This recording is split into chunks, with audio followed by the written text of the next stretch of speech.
बालकों, मनुष्य कभी क्रीड़ा में तो कभी धन संपदा अर्जित करने में आनंदित रहता है। भौतिक सुखों के पीछे वो भागते भागते सारा जीवन व्यतीत कर देता है और अंत में सुख और शांति के लिए मंदिर और तीर्थों को ढूंढता है, किंतु उसे इस सत्य का आभास नहीं होता कि उसका सबसे बड़ा मंदिर और सबसे बड़ा पावन तीर्थ उसके घर में ही है। और वो मंदिर, वो तीर्थ स्वयं उनके माता पिता है। हनुमान, माता पिता की सेवा करके जो आनंद मिलता है वो समस्त सुखों से बढ़कर तो है ही, साथ ही वह उस मनुष्य को मोक्ष का अधिकार दे देता है। आप सत्य कह रहे हैं। ऐसा ही सुख मार्कंडेय को भी मिल रहा था। माता पिता भी बहुत प्रसन्न थे, किंतु उनकी प्रसन्नता में कहीं न कहीं एक अदृश्य पीड़ा छुपी हुई थी, जो उन्हें हर क्षण सताती रहती थी। समय अबाध गति से चलता रहता है। मार्कंडेय के आयु के 10 वर्ष पूरे होने को थे। हाँ ऋषिवर, फिर क्या किया उन्होंने?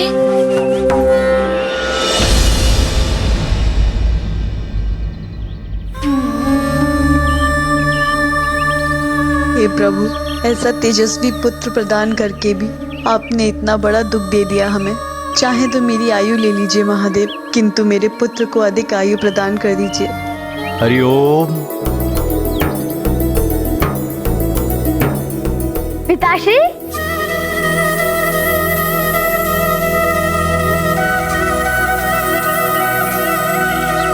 प्रणाम पिताश्री। कल्याण हो।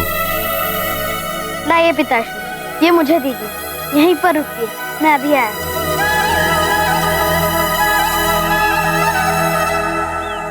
माँ, पिताश्री आ गए।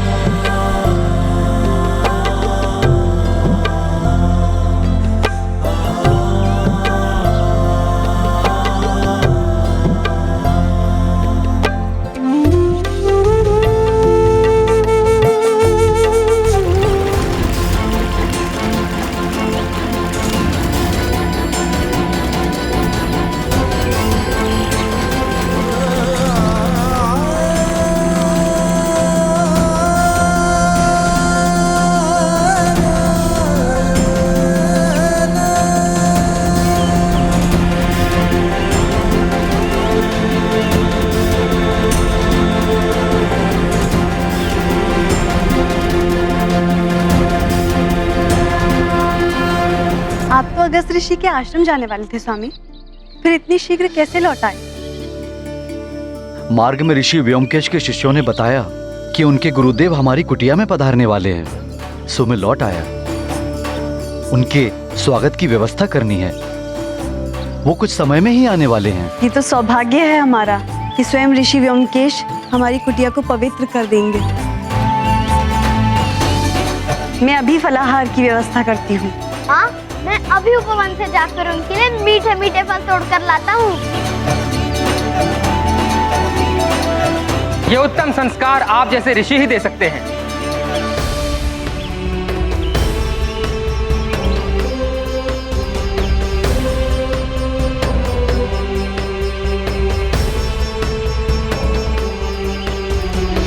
प्रणाम ऋषिवर व्योमकेश।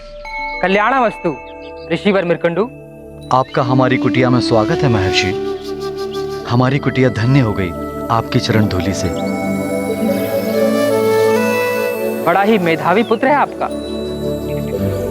उसका उन्नत ललाट, दर्प से दमकता मुखड़ा और विनम्रता से झुके नेत्र, आपके पुत्र ने मेरा मन मोह लिया ऋषि। ऋषिवर, मार्कंडेय को आगे की शिक्षा के लिए मेरे गुरुकुल में भेज दीजिए। मेरा सौभाग्य होगा कि ऐसा तेजस्वी शिष्य मेरा हो।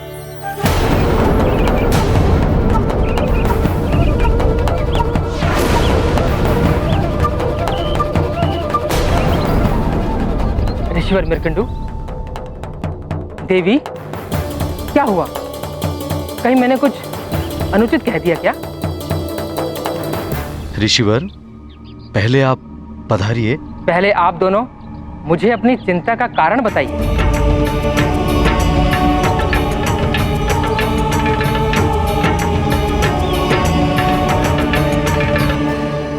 महर्षि, हमारे जीवन में सौभाग्य तो आया, किंतु दुर्भाग्य की काली छाया के साथ। आप जैसे महातपस्वी के वचनों में ऐसा नैराश्य?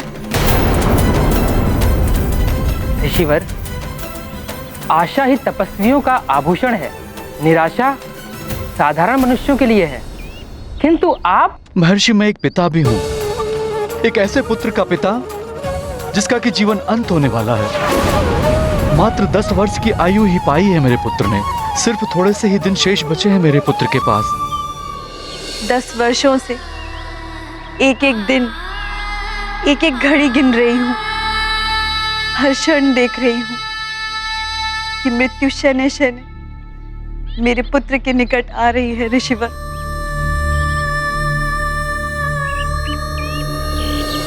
कैसी दारुण स्थिति है ऋषिवर।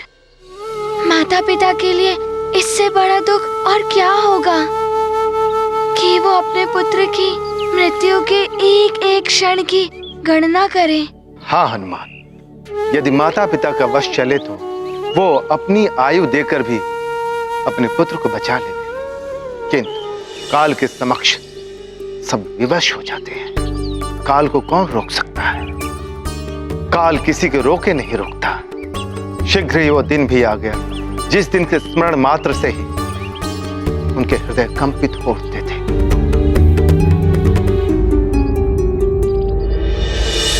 हे प्रभु, ये कैसी विडंबना है। आपका वरदान अभिशाप की भांति प्रताड़ना दे रहा है। 10 वर्ष हो गए हैं आज मेरे मार्कंडेय के जीवन का अंतिम दिवस है ये। हम दोनों की आयु ले लीजिए प्रभु, लेकिन मेरे पुत्र को जीवन दान दे दीजिए दाता। हम पर दया कीजिए प्रभु, मार्कंडेय की आयु में वृद्धि कर दीजिए।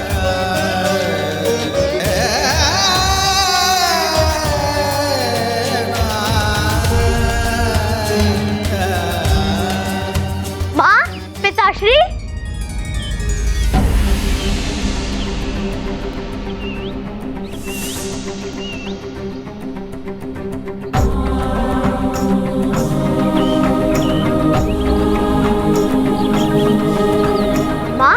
पिताश्री, मैं प्रातःकाल से ही आप दोनों का आशीर्वाद देने के लिए आपको ढूंढ रहा था और आप दोनों यहाँ मंदिर में हैं।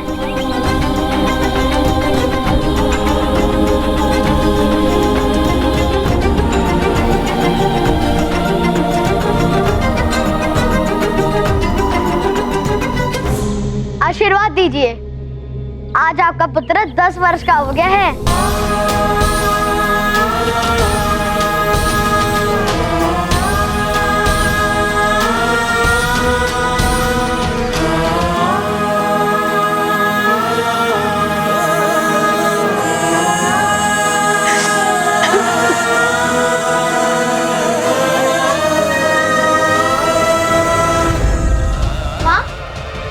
सदा प्रसन्न रहो पुत्र। माँ को क्या हो गया पिताश्री? कुछ नहीं पुत्र, प्रसन्नता से नेत्र भर आए होंगे।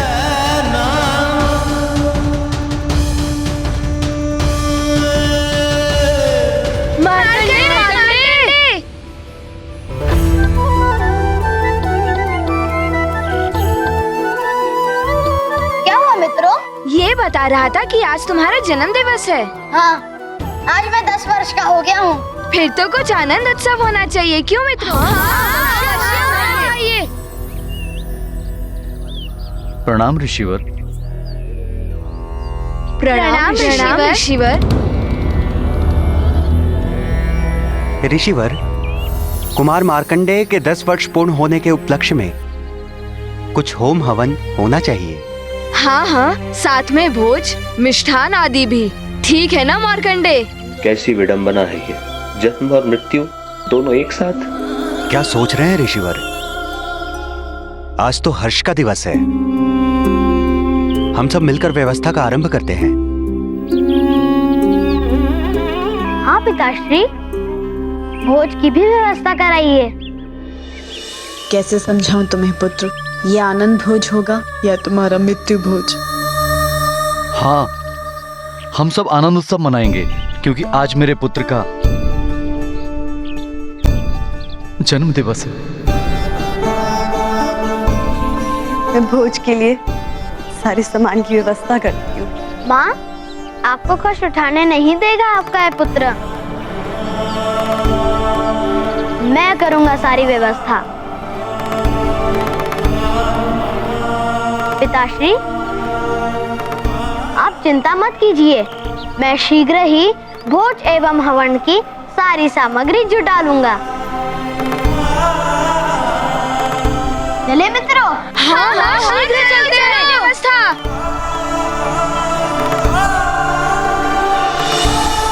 ऋषिवर, मार्कंडेय जी के उत्साह को देखकर तो प्रतीत होता है कि उन्हें तो ज्ञात ही नहीं है कि उनकी आयु अब समाप्त होने वाली है। हाँ हनुमान, यदि मनुष्य को अपनी आयु की अल्पता का आभास हो जाए तो उसका शेष जीवन भी दुख में हो जाता है। इसलिए मार्कंडेय के माता पिता ने उसे इस विषय में कुछ भी नहीं बताया। किंतु हनुमान, सत्य कभी छुपता नहीं है। क्षमा कीजिए ऋषिवर, हमें यह ज्ञात नहीं था कि आज मार्कंडेय के जीवन का अंतिम दिवस है। मैं कैसे अपने पुत्र को अपने नेत्रों के समक्ष अंतिम श्वास लेते हुए देख सकती हूँ? कोई तो उपाय होगा मेरे पुत्र के जीवन की रक्षा का।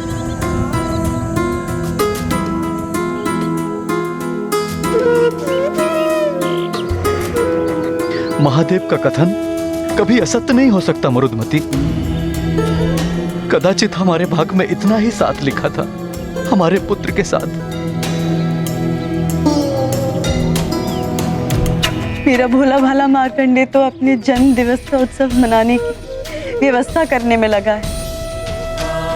इस सबूत को तो ज्ञात ही नहीं कि आज का दिवस उसके जीवन का अंतिम दिवस है।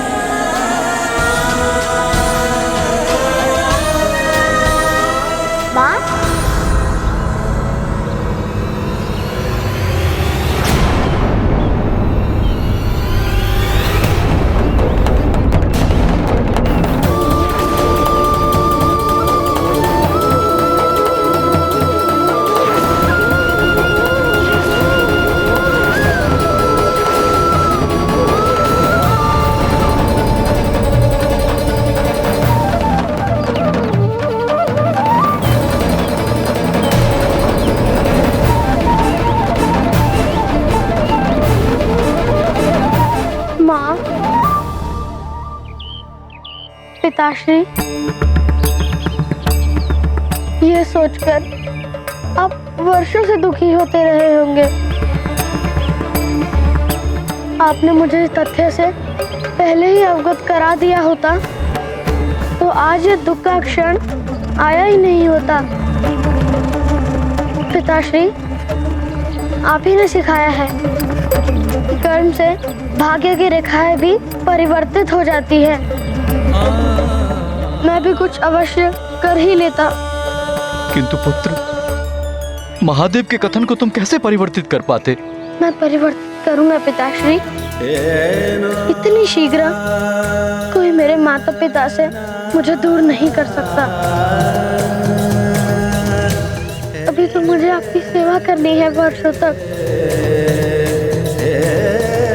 माँ, पिताश्री, मैं आप दोनों को वचन देता हूँ कि आपका पुत्र मार्कंडेय मृत्यु पर विजय प्राप्त करके ही लौटेगा। अपने भाग्य को परिवर्तित करेगा।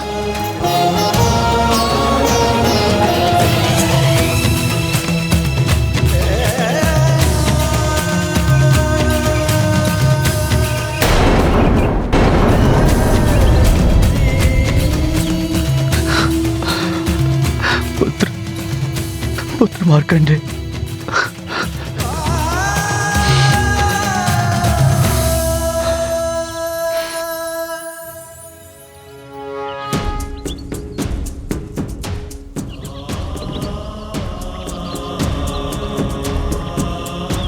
आशीर्वाद दीजिए।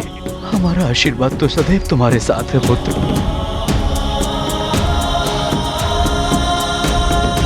मैं शीघ्र लौटूंगा माँ। मार्कंडे! फिर क्या मार्कंडे जी अपने भाग्य को बदल पाए? क्या उनके माता पिता को दिया हुआ वचन पूर्ण हो पाया था या नहीं? मार्कंडेय ने अपने माता पिता को वचन तो दे दिया था, किंतु उन्हें स्वयं ज्ञात नहीं था कि वो उस वचन को पूर्ण कैसे करेंगे। हाँ ऋषिवर, फिर क्या किया उन्होंने? हाँ ऋषिवर, बताइए ना फिर क्या हुआ था? ऋषिवर बताइए ना। बस दुखी हृदय लेकर बालक मार्कंडेय निकल पड़ा वन की ओर।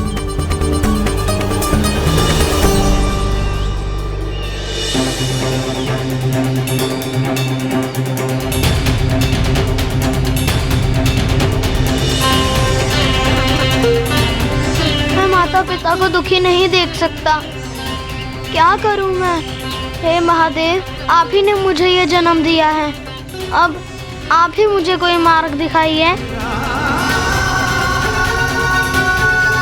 श्रीमन नारायण नारायण हरे हरि, श्रीमन नारायण नारायण हरे हरि, श्रीमन नारायण नारायण हरे। देवर्षि नारद, रुकिए। चरण वंदन देवर्षि।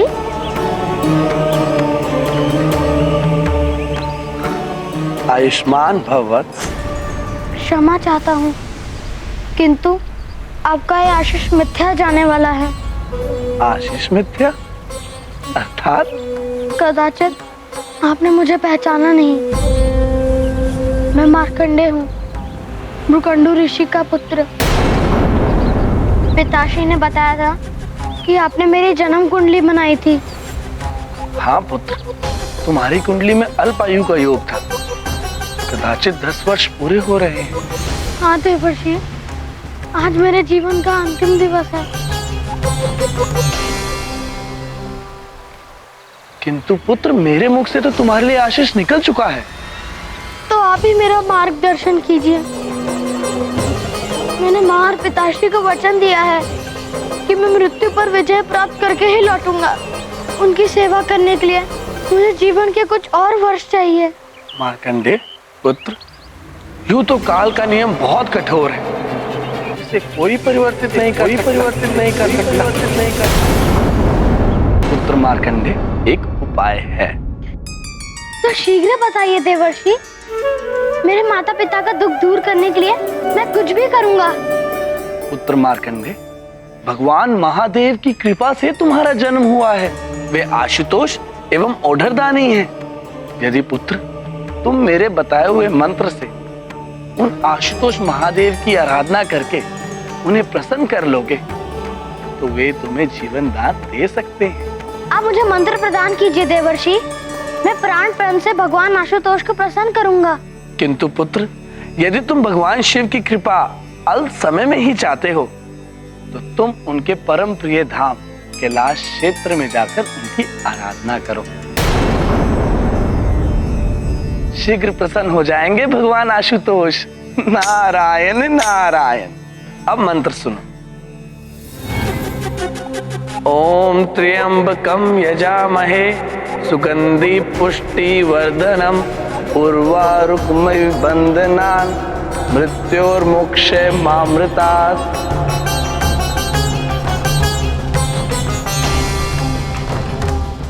मैं अभी केदार क्षेत्र में जाकर शिव जी की आराधना आरंभ करूंगा। मैं प्राण प्रण से भगवान आशुतोष को प्रसन्न करूंगा। मुझे आशीर्वाद दे देवर्षि।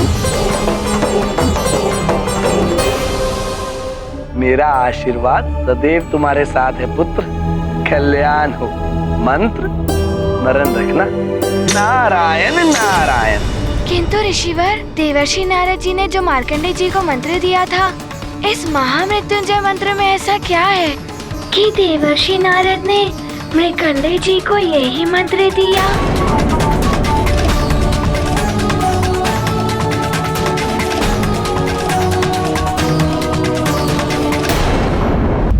आशुतोष महादेव, ये क्या? ये भोले बाबा का ही रूप है? हनुमान, तुम्हारे भोले बाबा आशुतोष हैं, औढ़रदानी है। आशुतोष का अर्थ है अति शीघ्र संतुष्ट होने वाले। हाँ, मेरी माँ ने भी मुझे ये कहा था कि महादेव जी को मात्र बेलपत्र चढ़ा दिया जाए तो वे बहुत प्रसन्न हो जाते हैं, किंतु औढ़रदानी अर्थात? औढ़रदानी का अर्थ है दोनों हाथों से सब कुछ प्रदान करने वाला, अर्थात भगवान शिव अपने जिस भक्त पर प्रसन्न हो जाते हैं उसे समस्त ऐश्वर्य एवं शक्तियां प्रदान कर देते हैं। किंतु ऋषिवर, देवर्षि नारद जी ने जो मार्कंडेय जी को मंत्र दिया था, इस महामृत्युंजय मंत्र में ऐसा क्या है? हनुमान, मृत्युंजय का अर्थ ही है मृत्यु पर विजय दिलाने वाला। इस मंत्र का स्मरण मात्र से ही अकाल मृत्यु का भय दूर हो जाता है, इसलिए इसे मृत्युंजय मंत्र कहते हैं। ओम त्र्यंबकम यजामहे सुगंधिम पुष्टिवर्धनम उर्वारुकमिव बंधनान मृत्युर्मुक्षयमामृतात्।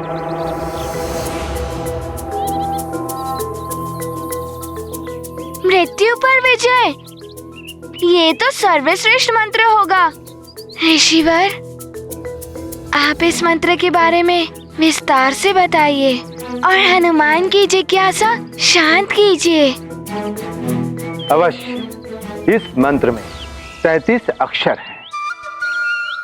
35 अक्षर? हाँ, बाल को, अक्षर को ब्रह्म माना गया है। हाँ ऋषिवर, मुझे स्मरण है, माँ ने मुझे बताया था अक्षर ब्रह्म के बारे में, जब मुझे सर्वप्रथम ओम लिखना सिखाया था माँ ने।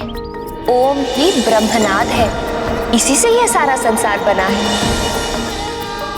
बालकों, इस मंत्र के 33 अक्षर 33 ब्रह्म अर्थात 33 देवताओं के प्रतीक हैं।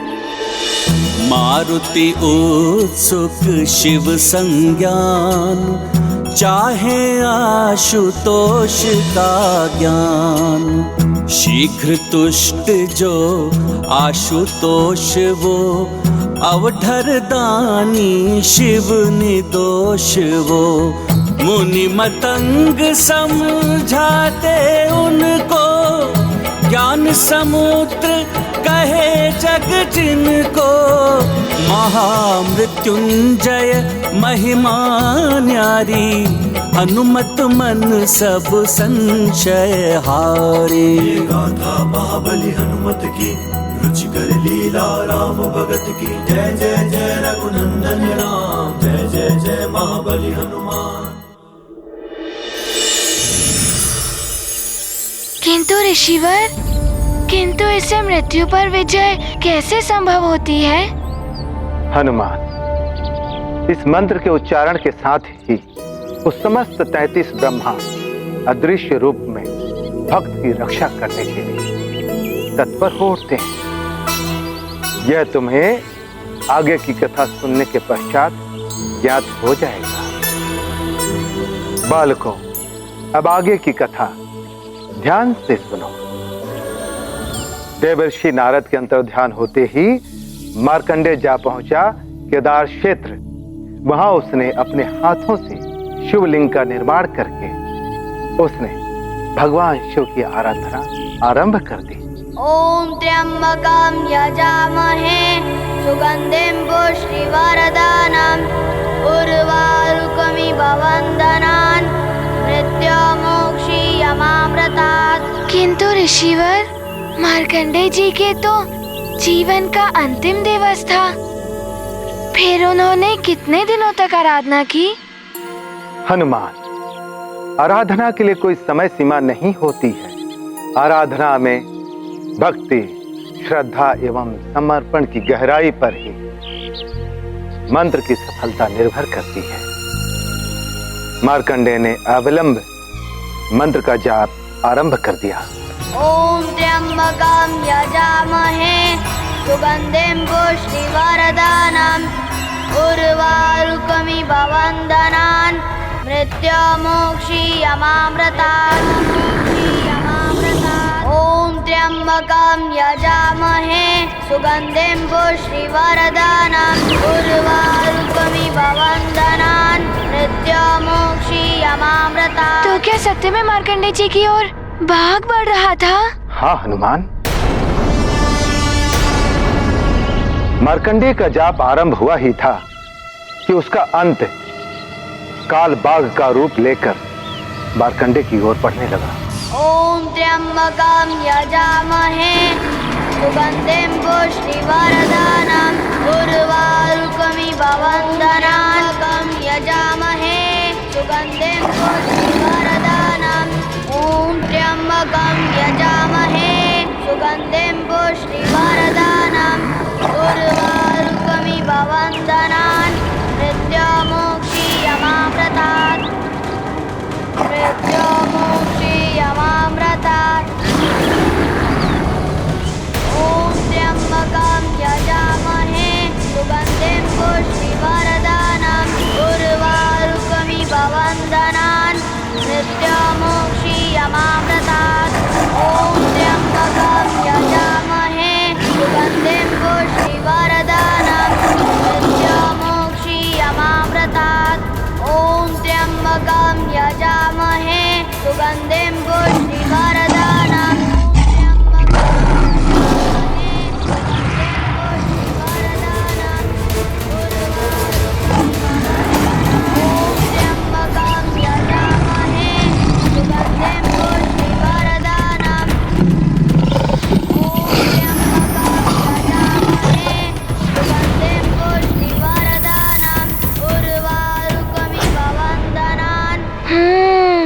देवी माँ का वाहन है सिंह, उन्होंने ही रक्षा की होगी मार्कंडेय जी की। जब भक्त पूर्ण श्रद्धा और भक्ति के साथ तप में लीन होता है तो प्रकृति भी उसकी रक्षा करने के लिए तत्पर हो उठती है। प्रकृति को भी देवी माँ का ही रूप माना जाता है। कालवाग्र के जाने से मार्कंडेय जी की मृत्यु भी टल गई होगी ना ऋषिवर? हनुमान, काल का विधान अटल और कठोर है जो कभी परिवर्तित नहीं होता। नियम तोड़ने का दंड हनुमान को मिलना ही चाहिए। मैं हनुमान को दंड देकर ही रहूंगा। नियम है तो यम है। यदि कालदेव अपने नियम पर अटल रहे तो मार्कंडेय जी को नया जीवन दान कैसे मिल सकता था? बड़ी ही विकट स्थिति उत्पन्न हो गई होगी ना? हाँ हनुमान, विधान ही काल की पहचान है। यम के नियम जितने कठोर हैं उतनी ही कठोरता से पालन करवाते हैं कालदेव। इसलिए उन्होंने मार्कंडेय के पास स्वयं ही जाकर उसके प्राण हरने का निर्णय ले लिया। कालदेव निरंतर प्रयास कर रहे थे और उधर मार्कंडेय इन सब से अनभिज्ञ मंत्र जाप में इतना लीन हो गया था कि उसको स्वयं की सुध-बुध नहीं थी। यहाँ तक कि पतझड़ के सूखे पत्ते उसे ढकने लगे थे।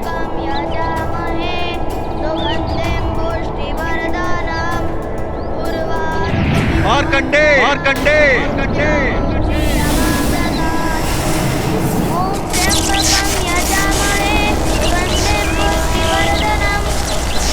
बालक मार्कंडेय, तुम्हारे मृत्यु का समय आ गया है। मेरा मृत्यु पाश इसी क्षण तुम्हारे प्राण हर लेगा।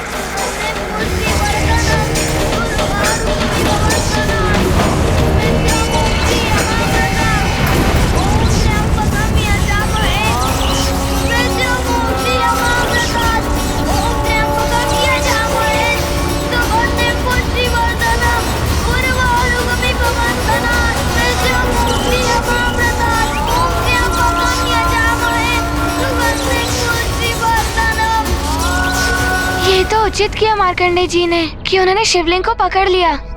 एक प्रकार से भोले बाबा के शरण में चले गए होंगे वो। हाँ हनुमान, उन्हें मंत्र की शक्ति और भगवान शिव पर पूर्ण विश्वास था।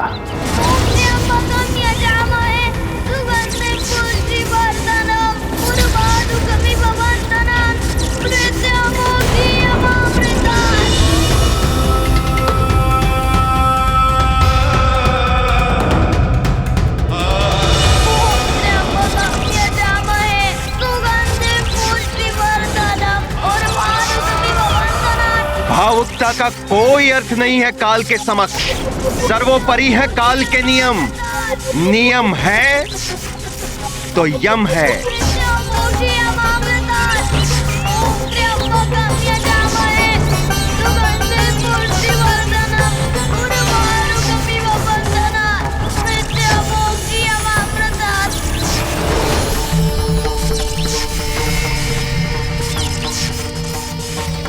महादेव, ये तो महादेव है। अब तो मेरा महादेव है मेरे साथ। ओम त्र्यंबकम यजामहे सुगंधिं पुष्टिवर्धनम् उर्वारुकमिव बन्धनात् मृत्युमुक्षीयमामृतात्। मार्कंडेय, ओम त्र्यंबकम यजामहे। महादेव भी नहीं बचा पाएंगे तुम्हारे प्राण आज मुझसे।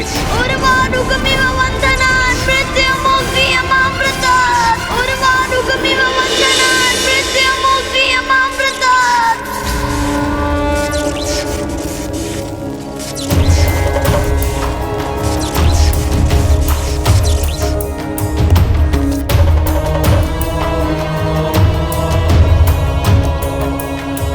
प्रणाम महादेव।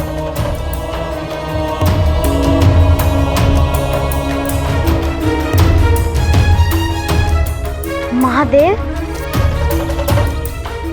आप तक मेरी करुण पुकार पहुंच ही गई। कोटि कोटि प्रणाम शिव शंकर।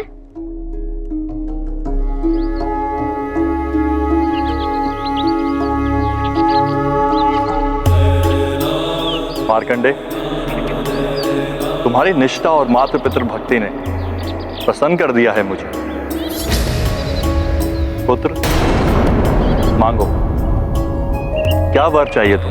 महादेव, आपके दर्शन हो गए, मेरा जीवन धन्य हो गया।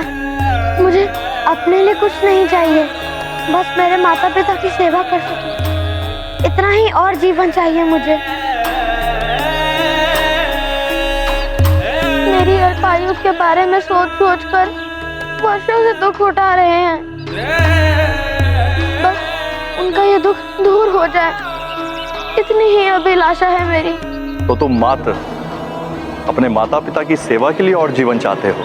मेरा परम उद्देश्य तो मेरे माता पिता की सेवा है, किंतु मैं लोक कल्याण के लिए भी अपना जीवन समर्पित करने के लिए तैयार हूँ।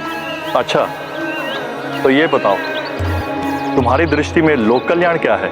समाज में सद्विचार, सद्गुण, सधर्म, सत्कर्म और सत्य वचन का प्रचार एवं प्रसार करना, इनके प्रति जन साधारण को जागरूक करना ही लोक कल्याण है।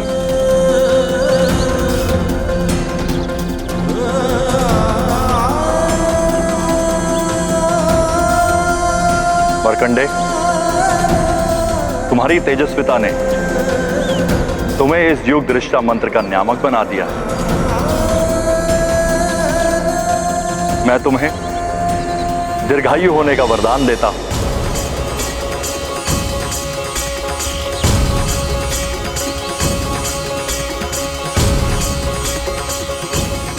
चिरंजीवी भव।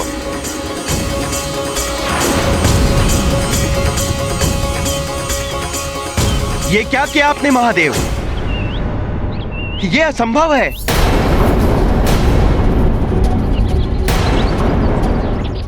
इस बालक की आयु पूर्ण हो चुकी है। इसके प्राण मैं अपने साथ ले जाने आया हूं। कालदेव, ये संसार कर्म प्रधान है। कर्म से मनुष्य अपने भाग्य को भी परिवर्तित कर सकता है। मार्कंडे ने भी अपने कर्म से अपनी मृत्यु को टाल दिया है, इसलिए अब आप भी अपने धाम को लौट जाइए।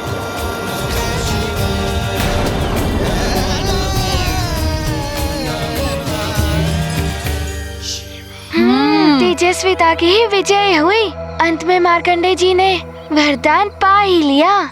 फिर तो महादेव के कहने पर कालदेव अपने धाम को लौट गए होंगे ना? नहीं हनुमान, कालदेव नहीं लौटे।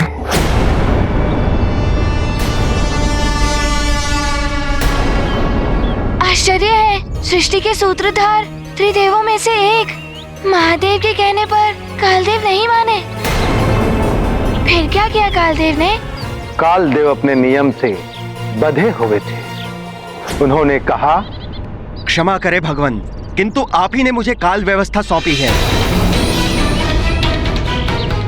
आयु पूर्ण होने पर आत्मा को ले जाकर उसे कर्म फल प्रदान करना ही मेरा धर्म है। इस बालक की आयु पूर्ण हो चुकी है, अब मुझे उसकी आत्मा ले जानी होगी।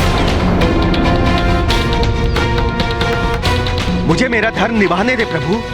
कालदेव, सत्कर्म सब धर्मों से ऊपर है।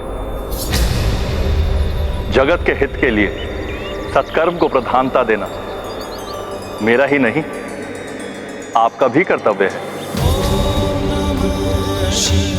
अतः अब आप ये धर्म हट त्याग कर मार्कंडेय को आशीर्वाद प्रदान करें और काल लोक लौट जाएं।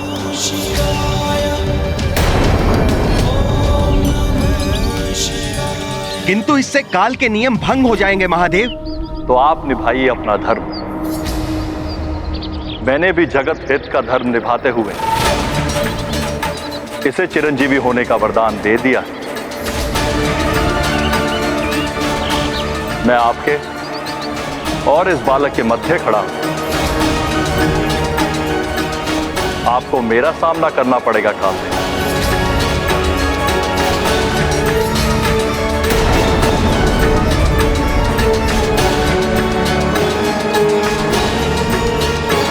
जैसी आपकी आज्ञा प्रभु। मैं नियमों से बंधा हुआ हूं।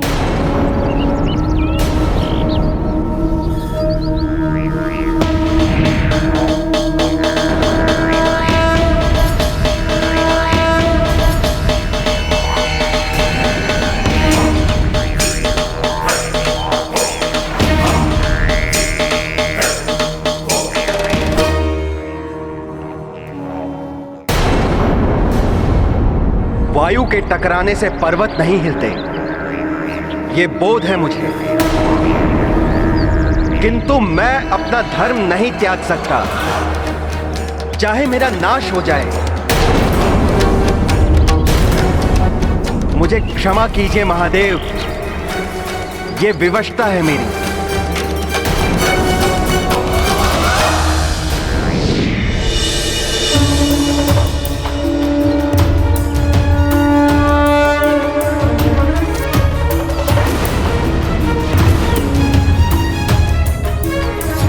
मार्कंडेय, पुत्र मार्कंडेय।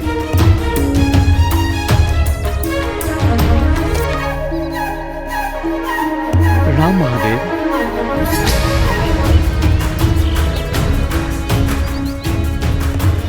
नारायण नारायण।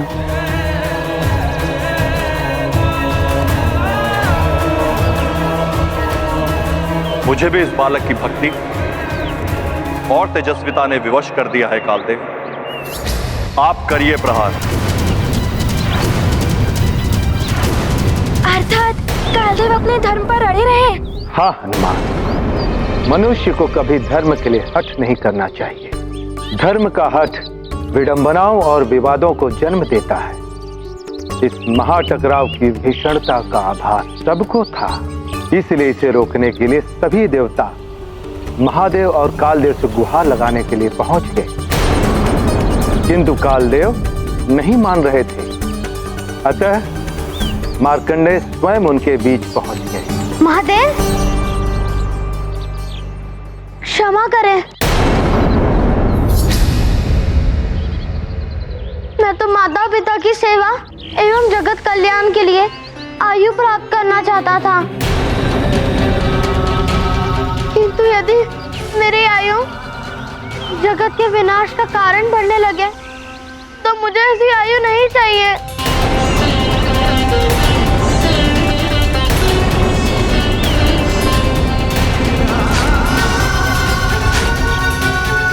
एक और महादेव, दूसरी ओर कालदेव, दोनों की विकराल शक्तियों के मध्य आकर कहीं मार्कंडेय जी ने कोई भूल तो नहीं कर दी।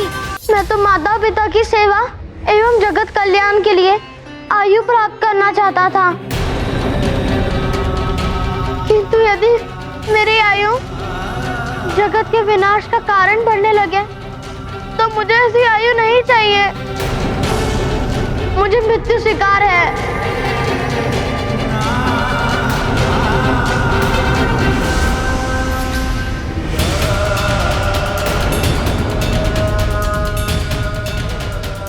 कालदेव, आप दोनों महाशक्तियों के युद्ध से मैं जगत का विनाश होते नहीं देख पाऊंगा। मेरे प्राण हर लीजिए, मैं प्रस्तुत हूँ।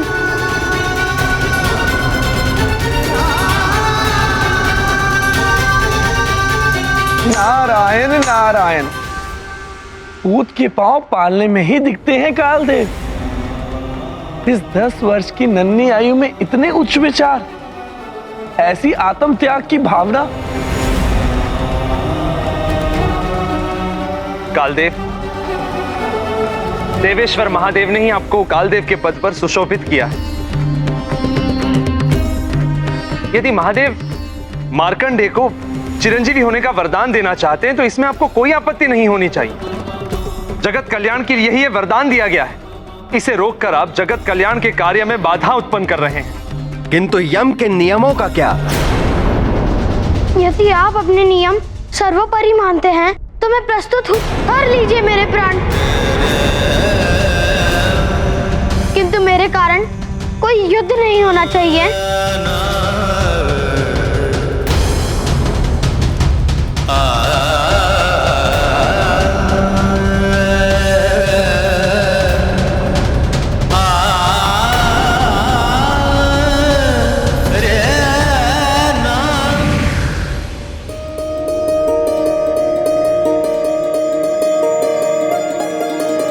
क्षमा करें महादेव।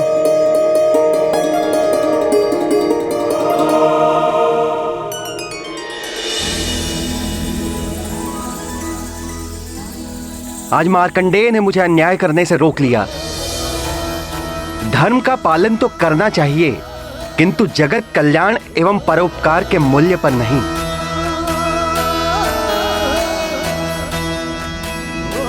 पर पीड़ा से बड़ा कोई अधर्म नहीं है और सुख से बड़ा कोई धर्म नहीं। नारायण नारायण, अंत भला तो सब भला। महादेव, आपका ये वरदान जगत का बहुत बड़ा कल्याण करेगा। महादेव की जय, महादेव की जय, महादेव की जय, महादेव की जय, महादेव की जय। महादेव, आपके भक्त की तेजस्विता एवं आपकी भक्ति की महिमा है जो ये प्रथम बार होने जा रहा है कि काल देव रिक्त हाथ अपने धाम लौटने वाले हैं।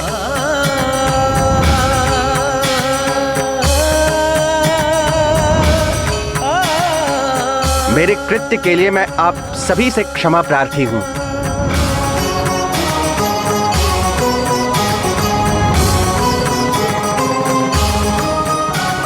मुझे आज्ञा दे महादेव। प्रणाम।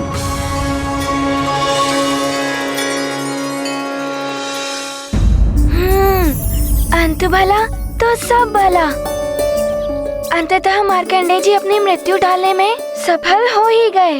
हाँ हनुमान, शिव भक्ति और माता पिता की सेवा का पुरस्कार मिला उन्हें। और फिर कालदेव के जाने के पश्चात महादेव मार्कंडेय को आशीर्वाद देते हुए बोले, मार्कंडेय, तुमने जिस मंत्र को जप कर अल्प समय में मुझसे वरदान प्राप्त किया तथा अपनी मृत्यु को टाला है, अब से जगत में उस मंत्र को महामृत्युंजय मंत्र के नाम से जाना जाएगा। इस मंत्र को श्रद्धा के साथ विधि पूर्वक जपने वाला मेरा भक्त मेरी कृपा का अधिकारी हो, उसकी समस्त संकटों, यहां तक कि अकाल मृत्यु से भी उसकी रक्षा हो जाएगी।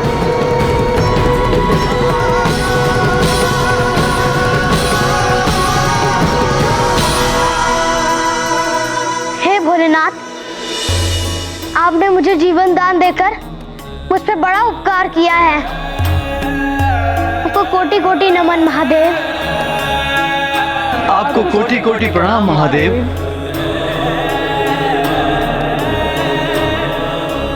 मृत्युंजय महादेव की जय, महाकाल महादेव की जय, जगत हितकारी महादेव की जय। हे प्रभु, आपकी कृपा से अब मैं अपने माता पिता की सेवा भी करूंगा एवं जगत कल्याण के लिए सदा तत्पर रहूंगा। आपकी जय हो भोलेनाथ। आपको कोटि कोटि धन्यवाद प्रभु।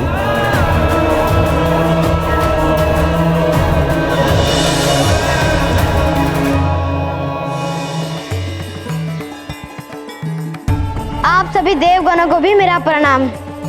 तुम्हारा कल्याण हो बस।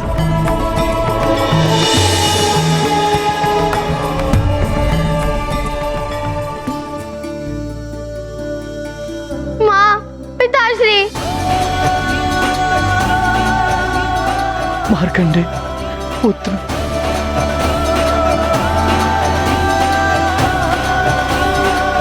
तो बालकों, सुनी कथा।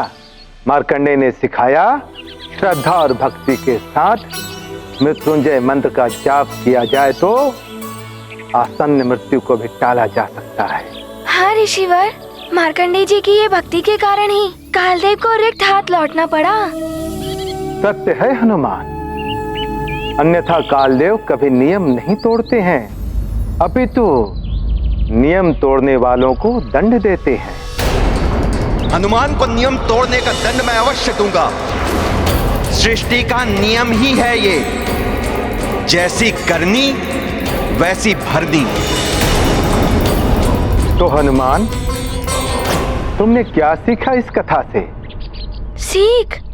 हाँ ऋषिवर, मुझे ये सीख मिली कि मनुष्य चाहे तो अपने कर्मों से अपने भाग्य को बदल सकता है, जिस प्रकार मार्कंडे जी ने अपनी मृत्यु को टाला। हाँ मित्र, सत्य कह रहे हो मित्र। हाँ ऋषिवर, मैं भी मार्कंडे तीर्थ जाकर महादेव के लिए महामृत्युंजय मंत्र का जाप करूंगा। हाँ मित्र, पूरी श्रद्धा आराधना के साथ पूजा करना। हो सकता है कि मार्कंडे जी की भांति तुम्हें कालदेव भी दंड के स्थान पर क्षमा प्रदान कर दे। उन्हें मुझे क्षमा प्रदान करनी ही होगी। मैं उस मंत्र का जाप करके मेरे सारे परिवार की संकट से रक्षा करूंगा। किंतु हनुमान, ये तभी संभव होगा जब तुम पूरे परिवार के साथ मार्कंडे तीर्थ जाकर इस मंत्र का जाप करोगे। और ध्यान रखना पुत्र, कार्तिक मास के अंतिम सोमवार को तुम्हें वहां पहुंचना होगा। यदि कार्तिक मास के अंतिम सोमवार को तुम परिवार के साथ वहां नहीं पहुंच पाए तो तुम्हारी समस्या हल नहीं हो पाएगी। ऋषिवर मतंग, मैं अभी जाकर माँ और पिताश्री को वहाँ जाने के लिए मनाऊंगा, किंतु मेरा आपसे एक निवेदन है। अवश्य हनुमान, कहो। ऋषिवर, आप मेरे उस दुष्स्वप्न और कालदंड के बारे में माँ और पिताश्री को मत बताइएगा, अन्यथा वो बहुत चिंतित हो जाएंगे। तुम इसकी चिंता मत करो हनुमान, किंतु क्या हुआ ऋषिवर? आप कुछ कहते कहते रुक क्यों गए?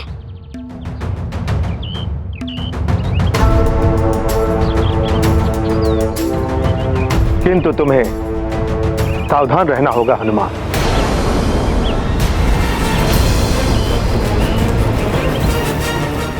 ऋषिवर मतंग, आपका मेरा मार्गदर्शन करने के लिए बहुत बहुत धन्यवाद।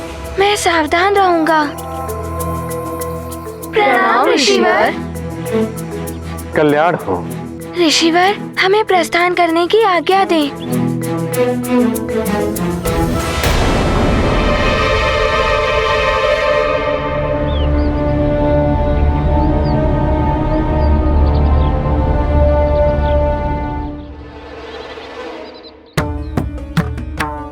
अब क्या हुआ मित्र, रुक क्यों गए? मित्रों, एक दुविधा है। सबको तीर्थ जाने के लिए कैसे मनाऊं?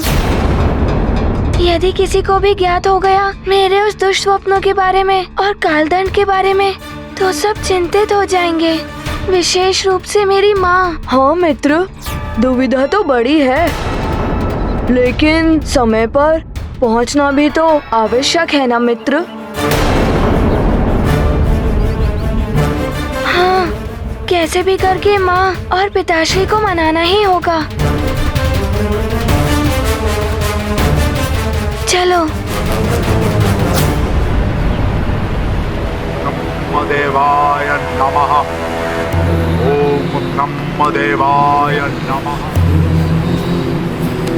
ओम ब्रह्म देवाय नमः। ओम ब्रह्म देवाय नमः।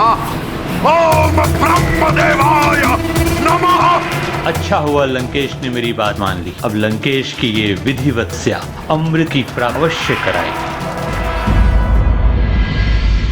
कहो पुत्र, तुम कुछ कहना चाहते हो? पिताश्री, हनुमान की कुछ इच्छा है, वो आप पूर्ण करेंगे ना? इसमें संकोच कैसा? पुत्र हो तुम हमारे, और पुत्र की हर उचित इच्छा को पूर्ण करना पिता का कर्तव्य होता है। बताओ, क्या इच्छा है तुम्हारी? पिताश्री, हनुमान की ये इच्छा है कि आप माँ, नानी और मार्जरी का मौसी मार्कंडे तीर्थ जाकर मृत्युंजय महादेव की पूजा करना चाहता है।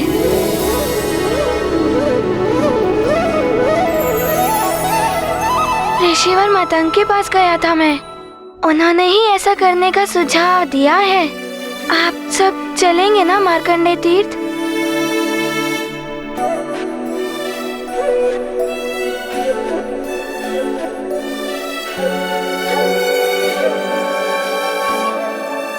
अवश्य पुत्र। अच्छा पिता वो होता है जो अपने पुत्र की उचित इच्छा का सम्मान करे। पिता तो पुत्र के लिए कुछ भी करता है, और फिर जब पुत्र तुम्हारे जैसा हो तो उसकी इच्छा के लिए मैं कुछ भी कर जाऊंगा। मेरे अच्छे पिताश्री, सबसे अच्छे।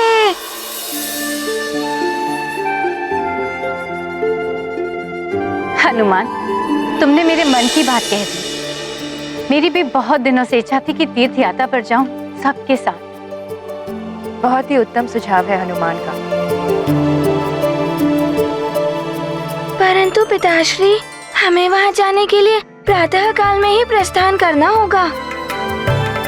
ऋषिवर मतंग ने कहा है कि कार्तिक मास के अंतिम सोमवार को हमें वहां पूजा करनी होगी। तुम्हारी इच्छा अवश्य पूर्ण होगी हनुमान। प्रातः काल तक हम सब व्यवस्था कर देंगे जाने की। मतंग ऋषि ने अवश्य ही कुछ सोचकर यह सुझाव दिया होगा। ऋषिवर मतंग सदैव हमारे परिवार के शुभचिंतक रहे हैं। उन जैसे ऋषि हमारे परिवार एवं राज्य के कल्याण के लिए मार्गदर्शन करते रहे हैं। ये तो हमारे लिए सौभाग्य की बात होगी। मैं अभी मंत्री से यात्रा की सारी व्यवस्था करने के लिए कहता हूँ। हम भी मार्ग के लिए भोजन आदि की व्यवस्था करवा लेते हैं। चलो मार्जरी। हाँ माँ, चलिए। हनुमान, मैं भी सबके लिए वस्त्र आदि की पोटिका लगवा देती हूँ। प्रातःकाल होते ही निकलना है ना?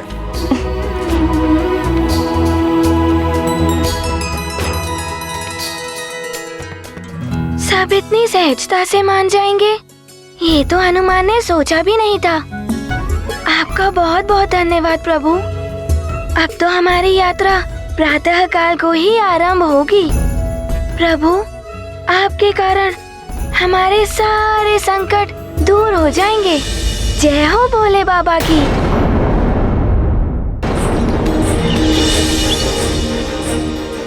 लो पुत्र, इन्हें दान करो।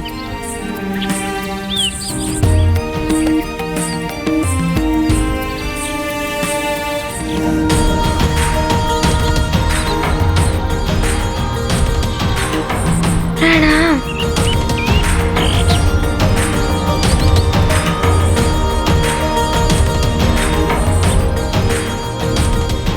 मेरे सारे मित्र भी आ गए। हनुमान, हनुमान। हमें विलम्ब तो नहीं हुआ मित्र?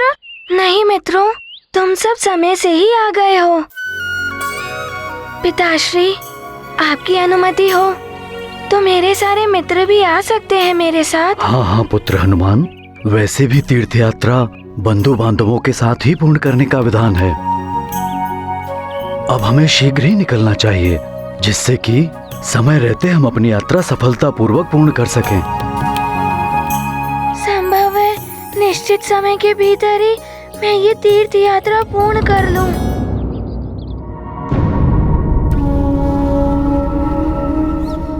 सफल नहीं हो पाएगी केसरी की तीर्थ यात्रा, ना ही जीवन यात्रा। परंतु महाराज कालदेव, केसरी का परिवार भी है केसरी के साथ। कहीं परिवार की पीड़ा से ही जुड़ी है हनुमान की पीड़ा चित्रगुप्त जी। केसरी के प्राण हरने की व्यवस्था कीजिए, भेजिए यमदूतों को। जी प्रभु।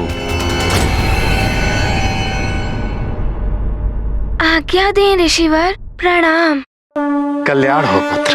स्वजन हेतु चिंतित हनुमान, महामृत्युंजय तीर्थ प्रयाण। सभी साथ जाते हनुमत के, भाव विभोर नेत्र मारुति के। क्रूर काल रच रहा योजना, परिवर्तित कर अपनी गणना। जन्म मरण है जीवन यात्रा, हनुमत कृपा बने जय यात्रा।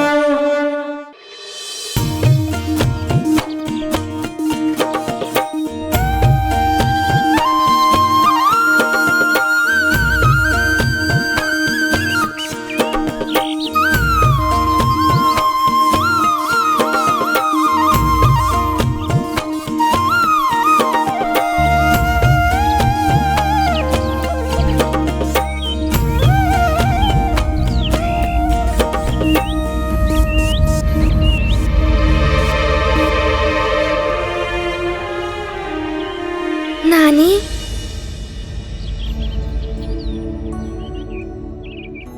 आप क्लांत प्रतीत हो रही हैं। क्या मैं आपको कंधे पर बिठाकर ले चलूं? हनुमान, तुम तो एक ही क्षण में सबको अपने कंधे पर उठा के ले जा सकते हो पुत्र, किंतु तीर्थ यात्रा अपने पांव पर चल के पूर्ण करने में ही उत्तम फल की प्राप्ति होती है।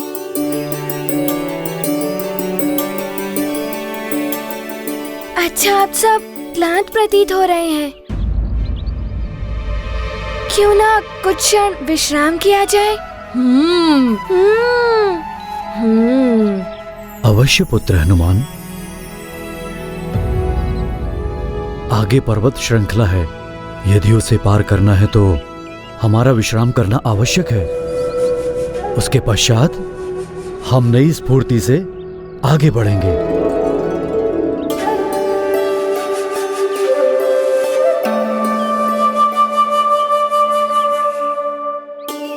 किंतु पिताश्री, हमें समय पर यात्रा पूर्ण करने का ध्यान भी रखना होगा। चिंता मत करो पुत्र, सब कुछ समय अनुसार ही होगा।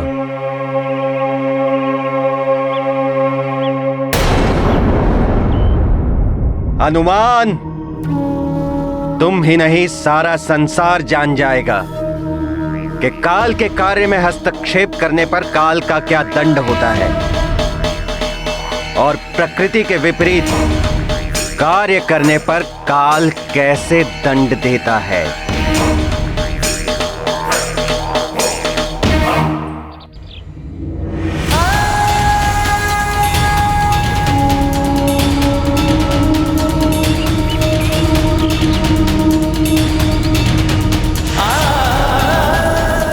विधान ही काल की पहचान है। यम के नियम जितने कठोर हैं, उतनी ही कठोरता से पालन करवाते हैं काल जी। आने वाले संकटों से सतर्क रहकर अब मुझे हर क्षण अपने परिवारजनों के साथ रहना होगा।